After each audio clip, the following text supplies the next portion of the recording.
Jika impian Helge Ritter terwujud, pada masa depan bisa dibayangkan sebuah robot menyambut kita di rumah sebagai pengabdi.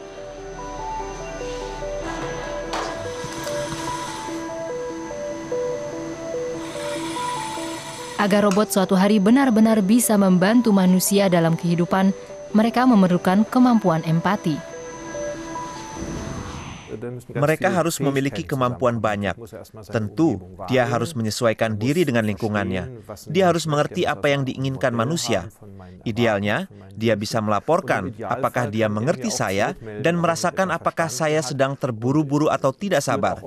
Pada dasarnya, kami ingin kemampuan yang dimiliki seorang kepala pelayan yang bagus ditanamkan pada sebuah robot.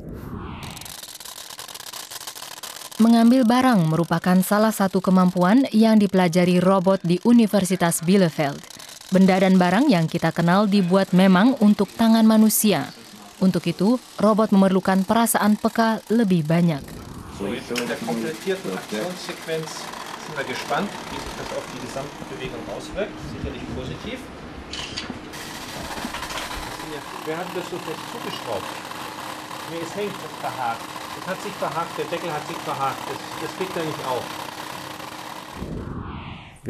Kita melihat hal ini pada seorang anak.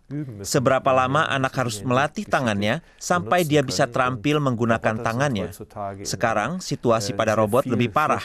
Setelah bertahun-tahun pengembangan pun, ia belum bisa memiliki keterampilan serupa.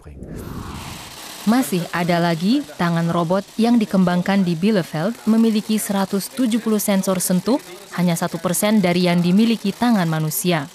Percobaan itu akhirnya berhasil.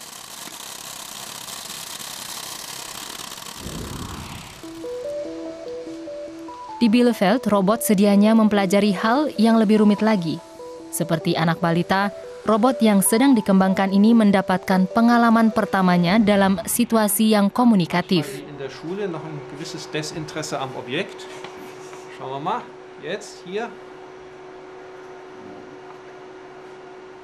Mempersepsikan dan bereaksi terhadap sesuatu yang ditunjukkan merupakan suatu percobaan. Der gelbe kommt in den grünen und der rote kommt in den gelben. Kata-kata yang ditekankan dan dengan begitu mengenali bagian penting dalam suatu pernyataan, itu percobaan yang lain.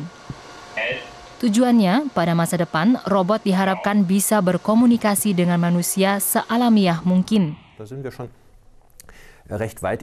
Kami sudah termasuk maju, terutama kami tidak hanya berkonsentrasi pada aspek teknis, tapi juga antardisiplin dengan ahli bahasa, dengan psikolog meneliti bagaimana persepsi manusia terhadap robot dan mengurangi jurang pemisah antara manusia dan robot.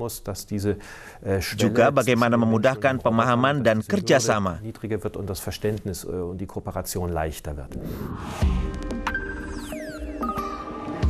Di Jepang, penelitian robotika sudah lebih maju. Inilah alasan Helge Ritter pergi ke sana.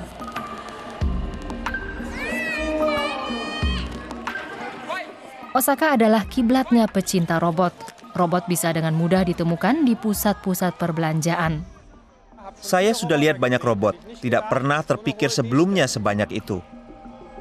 Mengapa orang Jepang suka robot?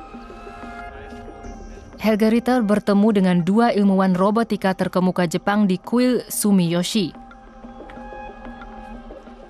Mereka mendengarkan penjelasan dalam Shinto, agama tertua di Jepang.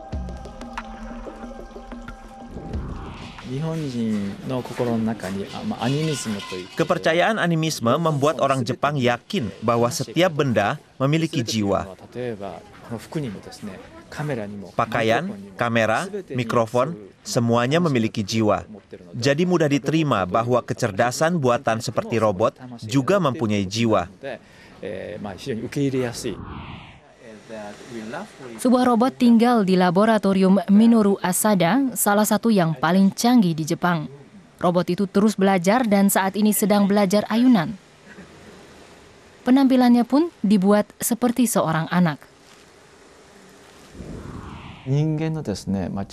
Jika memikirkan perkembangan kecerdasan manusia, penting untuk membuat robot yang sealamiah mungkin meniru manusia.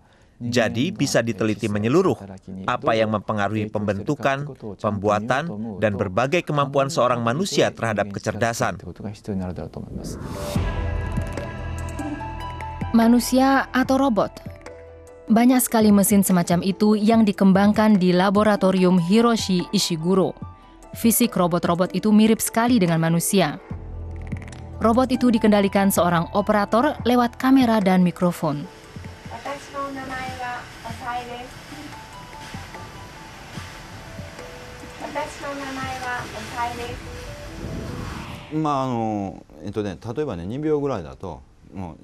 Dalam waktu sekitar 2 detik, orang tidak menyadari bahwa ini adalah robot.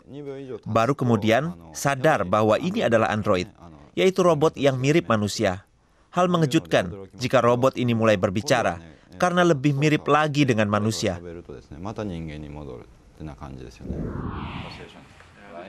Ilmuwan Bielefeld dan Osaka akan bekerja sama mengembangkan robot masa depan.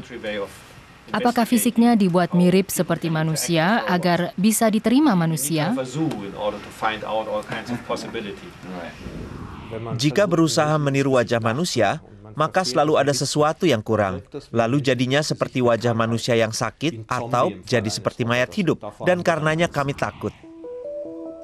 Oleh sebab itu, ilmuwan di Lembaga Penelitian Robotika Bielefeld merancang robot khusus. Namanya Floby, dan ilmuwan menyelidiki pentingnya mimik dalam hubungan antara manusia dan robot.